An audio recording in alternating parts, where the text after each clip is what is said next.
Hello students, I am Kayur Polra. I'll be teaching you of geography. I am excited to connect with you through Knowledge Temple, a platform dedicated to providing quality education and mentorship to our students across India. Here you will get structured learning, live lectures, mock tests, and performance-based rewards. So let us start with the today's class. So today we will be see the origin and evolution of Earth, which is chapter 2 of your class 11 geography. Okay. So there are some early theories regarding the origin of the Earth. So let us start with the nebula hypothesis. ठीक. तो nebula hypothesis होता क्या है? A large number of hypotheses were put forth by the different philosophers and scientists regarding the origin of the Earth. ठीक है, उसमें से एक थियरी है आपकी नेब्यूला हाइपोथेसिस, जो दी है जर्मन फिलोसोफर इमानुएल कांत ने। ठीक है, मैथमेटिशियन लैब्स रिवाइज्ड इन 17 मतलब 1796 में। ओके, 1796 में उन्होंने थियरी दी थी नेबुला हाइपोथेसिस की रिगार्डिंग द ओरिजिन और इवोल्यूशन ऑफ द अर्थ।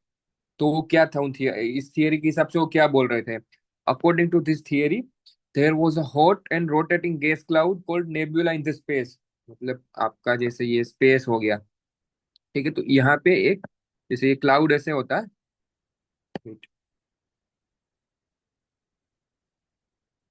जैसे आपका क्लाउड हो गया, ये आपका स्काई है। ठीक है, क्लाउड है तो ये एक क्लाउड था। ठीक है, हॉट और रोटेटिंग गैस क्लाउड, मतलब ये बहुत ज्यादा गर्म था। और ये गैस के अराउंड घूम रहा था, मतलब गैस के अराउंड नहीं, बेसिकली गैस से भरा हुआ था। ठीक है, जैसे बलून कोई होता है, जैसे बलून देखा होगा आप सबने। तो जो बलून के अंदर हम जब हीलियम गैस भरते हैं, तो फिर वो कैसे ऐसे ऐसे घूमता रहता है पूरे स्काई में जब तक वो ऊपर नहीं चला जाता। तो वैसे ही ये गैसियस क्लाउड था, बहुत ज्यादा गर्म। वो स्काई में से घूम रहा था।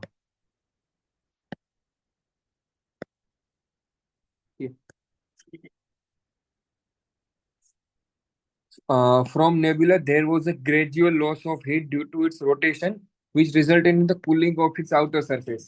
मतलब बेसिकली जैसे ये क्लाउड था। ठीक है, ये अंदर बहुत ज्यादा हॉट और गैसियस था। ठीक है, तो फिर क्या हुआ कि जब जैसे जैसे घूम रहा था, ऐसे ऐसे ऐसे पूरा पूरा ऐसे घूमते घूमते क्या हुआ कि इसकी जो आउटर लेयर था ये ठंडा हो गया। धीरे धीरे इसका आउटर सरफेस जो था वो ठंडा होने लगा। ठीक है, this gradual cooling caused contraction in size of nebula. मतलब जो जैसे फॉर एग्जांपल पहले ये साइज था नेब्यूला का। ठीक है, फिर रोटेटिंग के टाइम फिर कूलिंग के बाद साइज इतना हो गया, फिर और कूलिंग के बाद साइज इतना हो गया। ठीक है, the centre of nebula became sun. ठीक है, तो फिर जो ये नेबुला पहले ये था सेंटर होता है, तो जो ये नेब सेंटर था नेबुला का वो फिर सन बन गया। तो ये जैसे सन हो गया। ठीक है, ये सन नेबुला का सेंटर है। फिर जैसे आपको पता होगा यहाँ पे ऐसे बहुत सारे छोटे छोटे।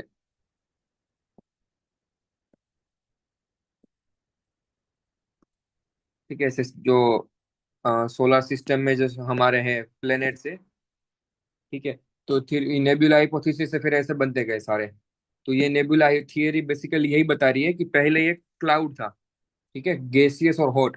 फिर क्या हुआ कि जब इसका रोटेशन ऐसे होता रहा, रोटेशन होने के बाद क्या हुआ कि साइज में कॉन्ट्रेक्शन आ गया, मतलब साइज छोटा हो गया। तो साइज छोटा होते होते फिर जो नेब्यूला का ये सेंटर था वो आपका सन बन गया। ठीक है, और फिर ये सन सन के अराउंड फिर छोटे छोटे ऐसे प्लेनेट्स बन गए, जो हमारा सोलर सिस्टम है।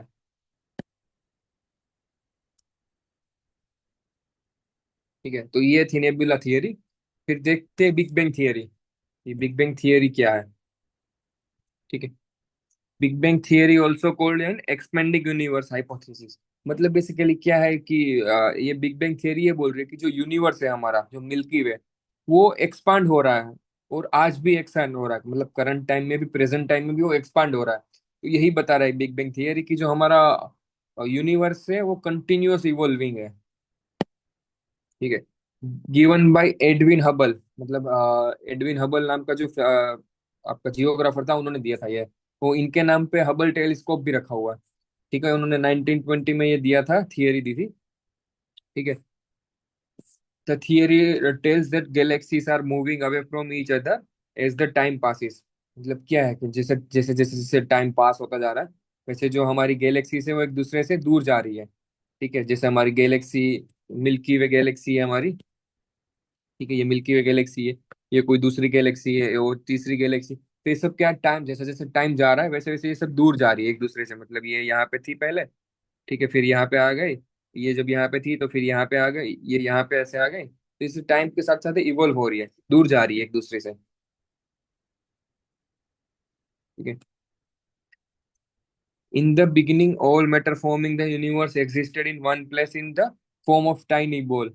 ठीक है, आप जैसे आप सबने ये टेनिस का बॉल देखा होगा, या तो लेदर का बॉल आता है। ठीक है, तो वो उस बॉल के टाइप का जो हमारा यूनिवर्स था पहले। ठीक है, टाइनी बॉल था।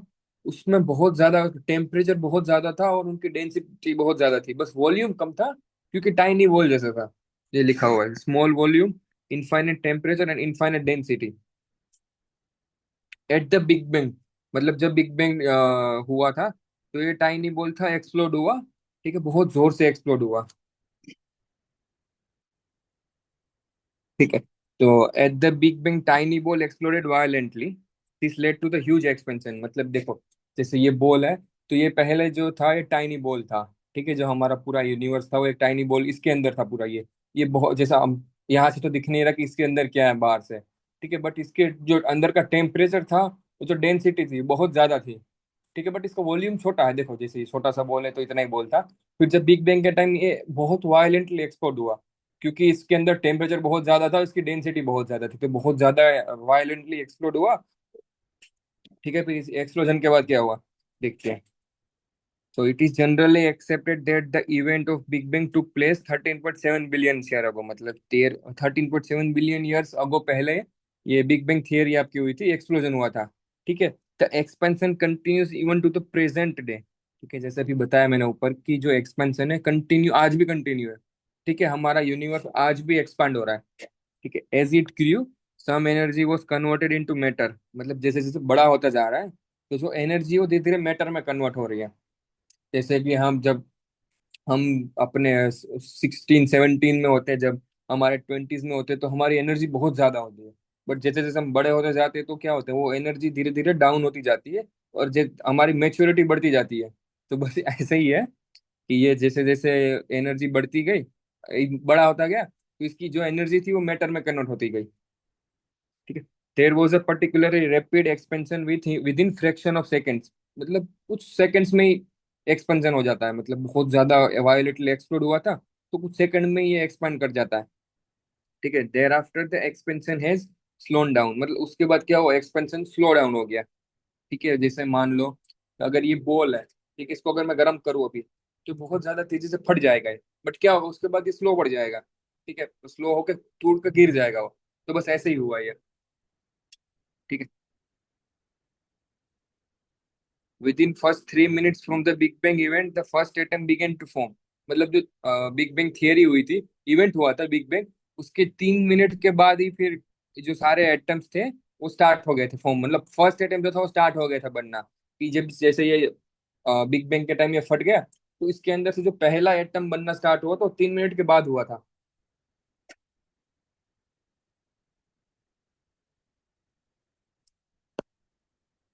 Within 300,000 years from the Big Bang, temperature dropped to 4500 Kelvin। मतलब है कि 3 लाख ईयर्स के बाद, मतलब विद इन 3 लाख ईयर्स, मतलब 3 लाख ईयर्स के अंदर ही अंदर जो टेम्परेचर था वो सडन डिक्रीज हो गया। मतलब 4500 केल्विन के आसपास आ गया था। मतलब ये हमारे लिए बहुत ज्यादा है, बट जो टेम्परेचर उस टाइम पे जैसे इस बोल में था, बहुत ज्यादा था, मतलब लाखों में था। तो वहां से गिर के वो 4500 केल्विन के पास आ गया। In gave rise to the atomic matter. मतलब एटॉमिक मैटर को फिर राइज करना स्टार्ट कर दिया। फॉर एक जैसे मान लो वोल्केनो होता है, जो जो वोल्केनो एक्सपेंड जब एक्सप्लोजन होता है, तब क्या होता है, उसमें बहुत ज्यादा लावा निकलता है, और फिर वो टाइम के साथ ठंडा हो जाता है और फिर मैटर में कन्वर्ट हो जाता है। तो बस ऐसे ही हुआ ये। अब देखते हैं फॉर्मेशन ऑफ स्टार्स। क्योंकि जैसे बिग बैंग थियरी के बाद जब ये टाइनी बॉल था, जैसे ये एक्सप्लोजन हुआ, एक्सपांड हुआ, तो इसमें से छोटे छोटे से स्टार्स बनना स्टार्ट हो गए होंगे। ठीक है, ये से एस्टेरॉइड्स बने होंगे, फिर दूसरी गैलेक्सीज बनी होगी। तो हम देखते हैं कि स्टार का फॉर्मेशन कैसे हुआ, क्योंकि आप सबको पता होगा कि जो हमारा सन है वो एक स्टार है। ठीक है। ये देखिए, stars began to form when the universe was 200 million years old. मतलब जब हमारा यूनिवर्स 200 मिलियन पुराना था, तब स्टार्स का फॉर्मेशन स्टार्ट हुआ था। The same probe observe that the universe is 13.7 billion years old. मतलब इसके बाद ये ऑब्जर्व किया गया कि हाँ, जो हमारा यूनिवर्स है वो 13.7 बिलियन ईयर्स ओल्ड है। ठीक है। और nebula is a very large cloud of accumulated hydrogen. मतलब जैसे मान लो ये नेबुला है, ये क्लाउड था पहले। ठीक है, तो इसके अंदर हाइड्रोजन था। ठीक है, बहुत ज्यादा हाइड्रोजन था। जैसे आपको पता होगा अभी जो हमारा ये अर्थ है, ठीक है, तो इसके अंदर आपको हाइड्रोजन मिलेगा, नाइट्रोजन मिलेगा, ऑक्सीजन मिलेगा, ओजोन होगा। बट उस टाइम पे सिर्फ हाइड्रोजन था। ठीक है। It is believed that as the nebula grew in size, localized lumps started to develop। ठीक है, लम्प्स मतलब कि जो छोटे छोटे गोले बन जाते हैं, जब हमारे बॉडी पे भी कभी कभी लम्प्स निकल आते हैं। ठीक है, तो ऐसे ही, तो जैसे ये नेबुला था, तो जैसे जैसे मतलब टाइम पास होता गया, नेबुला बड़ा होता गया, तो क्या हुआ, ऐसे ऐसे लम्प्स निकलते गए इसके ऊपर। ठीक है, ऐसे ऐसे लम्प निकलते गए। ठीक है, ये ऐसे ऐसे लम्प्स निकलते गए ऐसे। ठीक है। This localized lump grew into denser gaseous bodies which would be later converted into stars। मतलब फिर ये जैसे ऐसे निकलते गए, फिर सेपरेट होते गए। ठीक है, नेबुला से सेपरेट हो गए, और फिर स्टार ऐसे बन गए, जैसे सन हमारा है। तो वैसे ये स्टार ऐसे ऐसे बन गए, क्योंकि सन जैसे मान लो कि सन क्या है, नेबुला का सेंटर।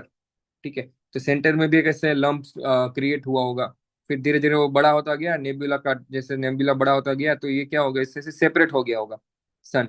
और फिर अपने ये पूरा एक सोलर सिस्टम बनाया होगा अपने आसपास। ठीक है, अब देखते हैं formation of planet. The formation of planets is widely divided into three stages. ठीक है, first stage localized lump of gases within a nebula converted into stars. मतलब पहला चीज क्या था, हम देख चुके कि ये नेबुला था। ठीक है, अब जैसे यहाँ पे ऐसे ये लंप बन गए थे, लोकलाइज्ड लंप्स। ठीक है, लोकल लंप्स। ये जैसे बड़ा बड़ा होता गया, सॉरी, नेबुला जैसे बड़ा होता गया, तो ये लंप्स क्या हुआ कि सेपरेट होते गए नेबुला से, और फिर अपने ये स्टार बन गए। ठीक है, वैसे ही the core of the star has a gravitational force which leads to the formation of a gas cloud around a rotating disk of gas। मतलब जो से ये सन है, तो सन के जो कोर का ग्रेविटेशनल फोर्स था बहुत ही ज्यादा था, बहुत ही ज्यादा था। तो उससे क्या हुआ कि उसके आसपास ऐसे ऐसे गैसियस क्लाउड्स बन गए। ठीक है, क्लाउड्स बनते गए, और फिर क्या हुआ, धीरे धीरे क्लाउड्स में क्या हुआ, वही जो सेम सिस्टम ऊपर देख चुके कि नेबुला बहुत पहले हॉट और गैसियस था। फिर धीरे धीरे रोटेट रोटेट होता था, बहुत ज्यादा रोटेशन के टाइम कूलिंग हो गया उसके आउटर सरफेस का, और फिर स्टार का फॉर्मेशन हो गया। तो बस वैसे ही, जैसे ये क्लाउड्स थे, इसमें ये भी गैसियस थे। बट धीरे धीरे over the period of time ये भी क्या हुआ, ठंडे होते गए, इनका टेम्परेचर कम होता गया, और फिर प्लेनेट में फॉर्म हो गए।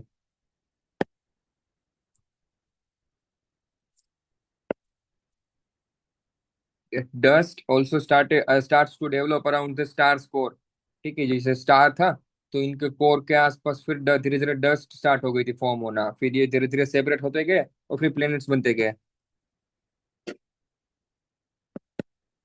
ठीक है, ऐसे ऐसे प्लेनेट्स बन गए फिर इसके आसपास। फिर देखते second stage. As time passes As time passes, the gas cloud begins to condense, and the dust matter that has developed around the core starts to form into smaller round objects। ठीक है, मैं अभी बता चुका आपको जैसे। ठीक है, कि फिर ये आपका सन है।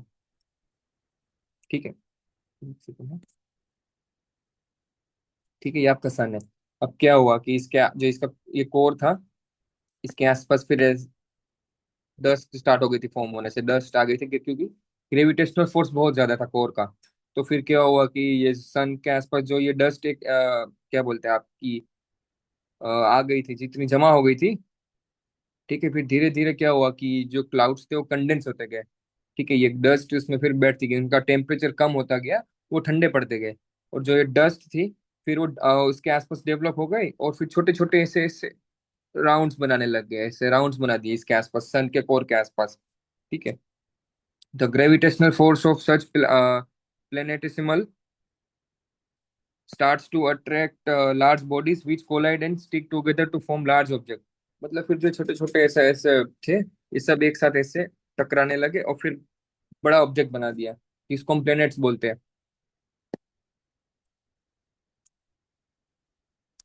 फिर आता है आपका third stage. Through the process of accretion the planetesimals stick together to form a planet. मतलब जो प्रोसेस एक्रेशन की प्रोसेस बेसिकली क्या होती है देखते हैं। देखो, it is the process through which gas and dust are gather together by the gravitational forces. मतलब मान लो ये आपकी गैस, सॉरी, जैसे ये आपकी गैस है, ठीक है, ये आपकी डस्ट है, ठीक है। फिर क्या हुआ कि ये दोनों ग्रेविटेशनल फोर्स के कारण ये दोनों साथ में मिलते गए और फिर प्लेनेट बना दिया ऐसे पूरा। ठीक है, जैसे डस्ट हो गई तो वो डस्ट और आपका गैस दोनों मिला के ऐसे ऐसे प्लेनेट्स बना दिए पूरे सोलर सिस्टम में। ठीक है।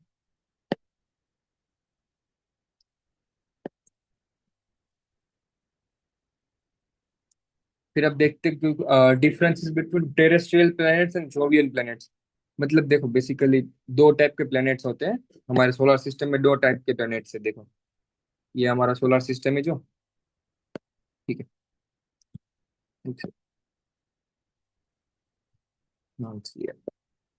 ठीक है, देखो जैसे ये सन है हमारा, ठीक है, ये हमारा सन है, ये हमारा सन है, ठीक है। ये मर्क्यूरी, ये वीनस, ये हमारा प्यारा सा अर्थ, ये Mars, Jupiter, Saturn, Uranus and Neptune. ठीक है, ये पूरा सोलर सिस्टम है हमारा। तो अब इसमें कुछ प्लैनेट्स, जो कुछ प्लैनेट्स ऐसे हैं जो टेरेस्ट्रियल प्लैनेट्स है और कुछ प्लैनेट्स है जो जोवियन प्लैनेट्स है। तो हम देखते हैं कि टेरेस्ट्रियल प्लैनेट्स क्या होते हैं और जोवियन प्लैनेट्स क्या होते हैं।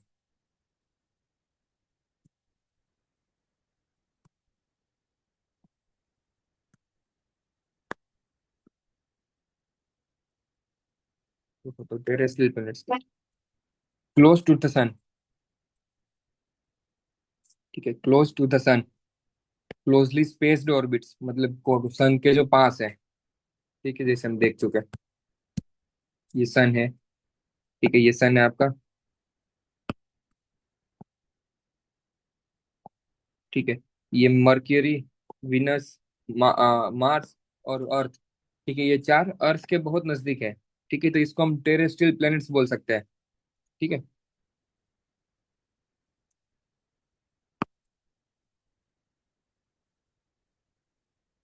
स्मॉल रेडियस, मतलब इनका जो रेडियस होता है वो भी स्मॉल होता है। प्रीडोमिनेंटली रॉकी, मतलब इस मतलब इनका जो फॉर्मेशन होता है या तो इनका जो लिथोस्फीयर वगैरह होता है इसमें बहुत रॉकी होता है, और जो सरफेस होता है वो रॉकी होता है। ठीक है, सॉलिड सरफेस देखो। हाई डेंसिटी, इनकी डेंसिटी बहुत ज्यादा होती है। स्लोअर रोटेशन, मतलब इनका रोटेशन बहुत स्लो होता है, जैसे धीरे धीरे ऐसे रोटेट करेंगे। बट वही जोवियन प्लैनेट्स होते हैं उनका रोटेशन तेज होता है। ठीक है, मतलब स्लो रोटेशन मतलब क्या होता है देखो, जैसे अर्थ, हमारे अर्थ पे जो वन ईयर होता है, जब 1 ईयर हो जाता है तब क्या 365 डेज लगते हैं 1 ईयर होने में। ठीक है, बट वही सामने जब जोवियन प्लेनेट्स है, जैसे मान लो नेपच्यून है आपका, ठीक है, तो वहां पे मान लो 200 डेज ही लगते होंगे 1 साल होने में। ठीक है, मैग्नेटिक फील्ड इनके वीक है। ठीक है, फ्यू मून्स, मतलब या तो नहीं होते हैं या तो बहुत कम फ्यू मून्स होते हैं, मतलब जैसे अर्थ के पास एक ही मून है। ठीक है, वैसे रिंग, कोई रिंग नहीं होती। ठीक है, आपको पता होगा सैटर्न जो आपका प्लेनेट है उनके आसपास रिंग्स बनी हुई है। बट कोई मून, अर्थ, मून सॉरी, अर्थ, मार्स, जुपिटर, जुपिटर नहीं सॉरी आपका, ये मरकरी, ठीक है, इनके आसपास कोई रिंग नहीं है। वही Jovian planets far from the earth. तो आपको पता है, जैसे आप देख चुके हैं, ये जो सारे प्लेनेट्स है ये मार्स से बहुत दूर है, ये देखो, और सन से बहुत दूर है। नेपच्यून, यूरेनस, सैटर्न, जुपिटर, ये बहुत दूर है और सन से आपके। तो ये जोवियन प्लेनेट्स है। ठीक है, वाइडली स्पेस ऑर्बिट, इनका ऑर्बिट भी बहुत ज्यादा वाइड होते हैं। ठीक है, मास इनका लार्ज होता है, इनका रेडियस भी बहुत ज्यादा बड़ा होता है। प्रीडोमिनेंटली गैस से बने होते हैं, मतलब जो डोमिनेंस होता है वो गैस का डोमिनेंस होता है। ठीक है, नो सॉलिड सरफेस, कोई सॉलिड सरफेस नहीं है, जैसे अर्थ पे सॉलिड सरफेस है जिसके ऊपर हम चल सकते हैं, बट वहां पे ऐसा कोई सॉलिड सरफेस नहीं है। इनकी डेंसिटी भी बहुत कम होती है। ठीक है, रोटेशन इनका फास्ट होता है, जिसकी वजह से अभी बताया, आपको पहले बताया कि अर्थ पे एक साल में 365 दिन होते हैं, तो वहां पे 200 डेज ही होते होंगे। ठीक है, स्ट्रॉन्ग मैग्नेटिक फील्ड्स, उनका मैग्नेटिक फील्ड भी स्ट्रॉन्ग होता है। ठीक है, मून बहुत ज्यादा होता है। ठीक है, आप लोगों को पता होगा कि अब सैटर्न के पास मून, जुपिटर के पास, इन सब के पास बहुत ज्यादा मून है। ठीक है, रिंग्स भी होती है इनके पास बहुत ज्यादा। ठीक है, देखो जैसे ये आपको अब पता चलेगा, यहाँ पे डिफरेंसेस अच्छे से दिखेगा कि टेरेस्ट्रियल प्लैनेट्स क्या होते हैं। देखो, Mercury, Venus, Earth and Mars, ये चार है आपके terrestrial planets, made of rocks and metals, surface are solid, no rings, very few और no moon, relatively small.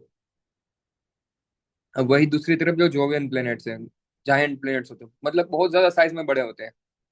Jupiter और सैटर्न जो है आपके गैस जायंट्स है, मतलब इन मतलब जो डोमिनेंस है प्लेनेट पे वो गैस का है।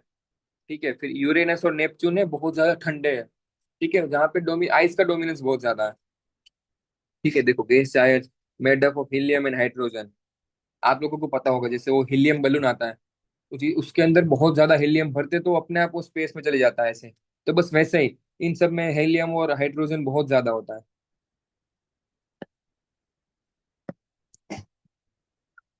फिर देखते हैं फॉर्मेशन ऑफ द मून। ठीक है, कि मून का फॉर्मेशन कैसा होता है।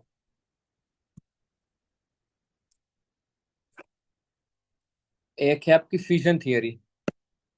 ठीक है, आपकी एक फ्यूजन थियरी है, वो क्या बोलती है, देखते हैं। इन 1838 sir George Darwin, the son of Charles Darwin, मतलब यहाँ पे नेपोटिज्म आ गया। ठीक है, suggested that the initially the earth might have been spinning so fast that part of our planet spoon off into the space but was held by earth's gravity।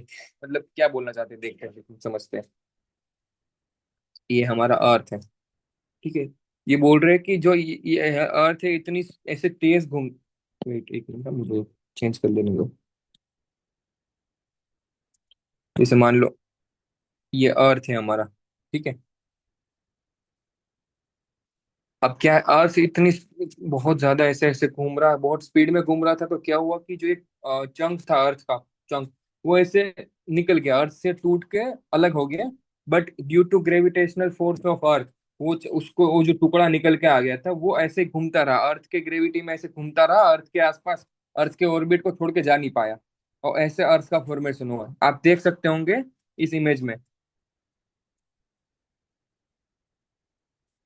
Now it's clear. ठीक है, देखो ये अर्थ था, ऐसे rotate हो रहा था बहुत ज्यादा, फिर यहाँ से ऐसे ये पार्ट, अर्थ का एक पार्ट अलग हुआ, तो फिर अर्थ के ग्रेविटी की वजह से तो ऐसे यहाँ पे उनके ऑर्बिट में रह गया, अर्थ के ऑर्बिट में लॉक हो गया और अर्थ के आसपास ऐसे घूमने लगा। तो ये आपकी फिजन थियरी बोल रही है। Fission theory suppose that the materials separated from the earth was formed as the moon and the place became the Pacific Ocean। ठीक है, आप सबको पता होगा कि पैसिफिक ओशियन कहाँ है। ठीक है, लोकेशन तो आप सबको पता ही होगी, आई होप। तो यही था कि जो पैसिफिक ओशियन बना है, वो बेसिकली पहले जो मून था वो उसकी जगह था। मतलब पैसिफिक ओशियन जहाँ बना है, तो वहां से वो पार्ट निकल गया अर्थ का और फिर वो मून बन गया, और जो खाली जगह थी वहां पे पानी भर गया और वो पैसिफिक ओशियन बन गया। ठीक है, ये बोल रही है फिशन थियरी। देखते हैं आगे। But when moon rocks analyzed, this theory was rejected because the moon rock composition differs from the those in Pacific Ocean। मतलब क्या, इस थियरी को नकारा कर दिया। क्यों? क्योंकि जो मून से सैंपल लेके आए थे हम अर्थ पे, और जो हमने रिसर्च के बाद पता चला कि जो कंपोजिशन है, ठीक है, मून का, मून के जो मटेरियल है उनका कंपोजिशन है वो डिफरेंट है पैसिफिक ओशियन के कंपोजिशन से। मतलब पैसिफिक ओशियन के जो फ्लोर पे जो मटेरियल होगा, उनको भी हमने एनालाइज किया, तो दोनों का कंपोजिशन बिल्कुल डिफरेंट था। ठीक है, तो in short the Pacific Ocean is too young to be the source of the moon. ठीक है, मतलब बहुत ज्यादा यंग है पैसिफिक ओशियन। हम बोल नहीं सकते कि पैसिफिक ओशियन जहाँ बना है वही मून, जो वही मून का जो पार्ट था वहाँ निकल गया और वहाँ पे पैसिफिक ओशियन बन गया। फिर दूसरी है आपकी कैप्चर थियरी। ठीक है, ये क्या सजेस्ट कर, देखते हैं कैप्चर थियरी क्या बोलती है। Capture theory suggest that the moon was a wandering body like an asteroid. ठीक है, that formed elsewhere in the solar system. देखो क्या बोल रही है, देखते हैं हम।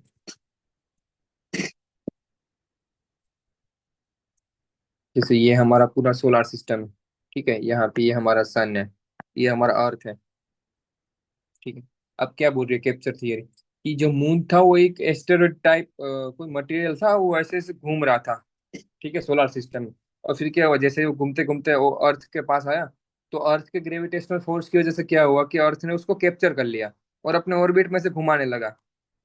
तो ये बोल रही है कैप्चर थियरी। अब देखते हैं आगे क्या बोल रहे हैं फिर इस थियरी में। It was captured by Earth gravity as it passes nearby, अभी जैसे बोला मैंने। It proposes that the moon formed during a collision between the earth and another small planet about the size of Mars। ठीक है, मतलब क्या, जो Mars है हमारा, ठीक है, जितने साइज का, और ये अर्थ है, ठीक है। तो जो जिस मार्स की जो साइज थी, उस साइज का कोई एक वो बॉडी था आपका, वो अर्थ के साथ कोलाइड हुआ, और फिर यहाँ से जो एक पार्ट चंक निकला, वो आपका अर्थ बन गया, सॉरी मून बन गया, ठीक है। और फिर वो अर्थ के ग्रेविटेशनल फोर्स में घूमने लगा। The chemical components of the both the earth and the moon suggest they formed it around the same time. मतलब क्या है कि अर्थ का और मून का फॉर्मेशन एक ही टाइम पे हुआ है, ये उनका जो केमिकल कंपोजिशन है वो बता रहा है, ठीक है। तो ये थियरी हम कुछ हद तक सही मान सकते हैं कि हाँ ऐसा हो सकता है। अब देखते हैं तीसरी थियरी, कोएक्रेशन थियरी, वो क्या बोल रही है। It is also known as the condensation theory, ठीक है। This hypothesis offers that moon and the Earth form together while orbiting a black hole. ठीक है, आई होप आप सब ब्लैक होल का मतलब पता होगा आप सबको कि ब्लैक होल क्या होता है। ठीक है, ब्लैक होल मतलब कि उनके जो ब्लैक होल के को सेंटर में बहुत ज्यादा ग्रेविटेशनल फोर्स होता है, उतना ज्यादा होता है कि लाइट भी वहां से पास नहीं हो सकती, इसीलिए हम उनको ब्लैक होल बोलते हैं, ठीक है। तो उनके आसपास क्या था, अर्थ और मून दोनों घूम रहे थे, ठीक है। However this theory does not neglect an explanation of why the moon orbit the earth, nor does it explain the differences in the densities between the earth and moon। मतलब ये थियरी बेसिकली जो densities में differences है अर्थ और Mars की, वो भी नहीं बता रही है, और जो मून है अर्थ के आसपास क्यों घूम रहा है ये भी नहीं बता रही है, ठीक है। तो इस थियरी को तो हम, ठीक है, थियरी मान सकते हैं, ठीक है, बट हाँ इसको हम ट्रूथ नहीं मान सकते, ठीक है। फिर आती है आपकी जायंट इम्पैक्ट थियरी, देखती है इसमें क्या बोला है, ठीक है। The present theory is the giant impact theory और बिग स्प्लैट थियरी। मतलब जो अभी थियरी मानी जाती है, ठीक है, जो साइंटिस्ट बिलीव करते हैं कि हाँ ये ऐसा हुआ होगा, अर्थ मून का फॉर्मेशन ऐसे हुआ होगा, तो वो आपकी जायंट इम्पैक्ट थियरी है, ठीक है। A large size body of Mars size called Theia collided with the Earth, that portion was separated from the Earth, ठीक है। इन ग्रीक माइथोलॉजी थिया was the mother of moon goddess, ठीक है। मतलब जो हमारा मून वो है, उनकी माँ है थिया। हम ग्रीक माइथोलॉजी में यही बोलते हैं कि जो थिया है वो मून की माँ है, ठीक है। मतलब ये थियरी क्या बता रही है, जायंट इम्पैक्ट थियरी, कि थिया जो एक बहुत बड़ा मार्स साइज प्लेनेट था, प्लेनेट नहीं बोल सकते, बॉडी बोल सकते हैं हम, ठीक है। वो जो मार्स साइज बॉडी थी थिया नाम की, वो क्या हुआ, अर्थ के साथ कोलाइड हुई, और फिर जो पोर्शन हो, अर्थ का जो पोर्शन था वो सेपरेट हुआ अर्थ से कोलिजन के बाद, और वो बन गया आपका मून, ठीक है। यही बोल रही है जायंट इम्पैक्ट थियरी।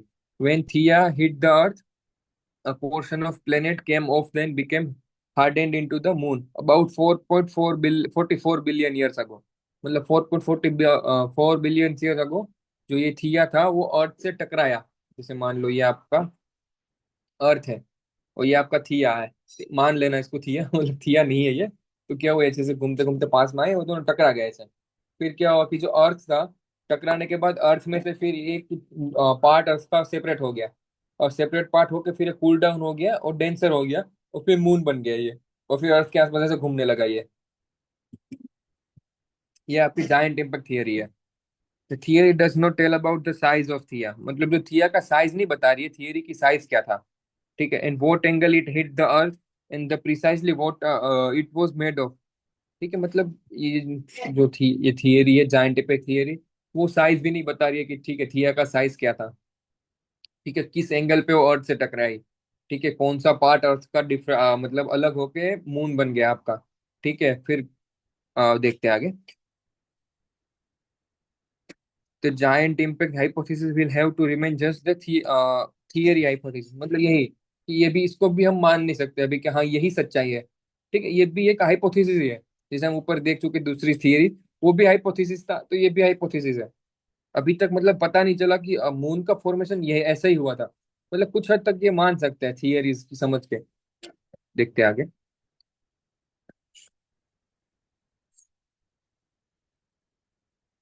देखो ये इससे आपको समझ आ जाएगा, पिक्चर से आपको। ये मान लो आपका थिया है। ठीक है।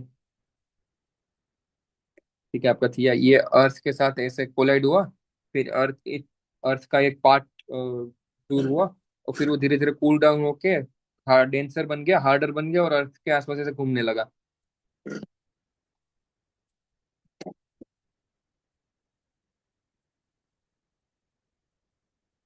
So that's all for today. We will see other topics in future next lecture. So thank you for watching this lecture. If you liked it, you can join us on the Knowledge Temple for complete learning, live classes and mentorship. Together, let's make learning engaging and rewarding. Thank you.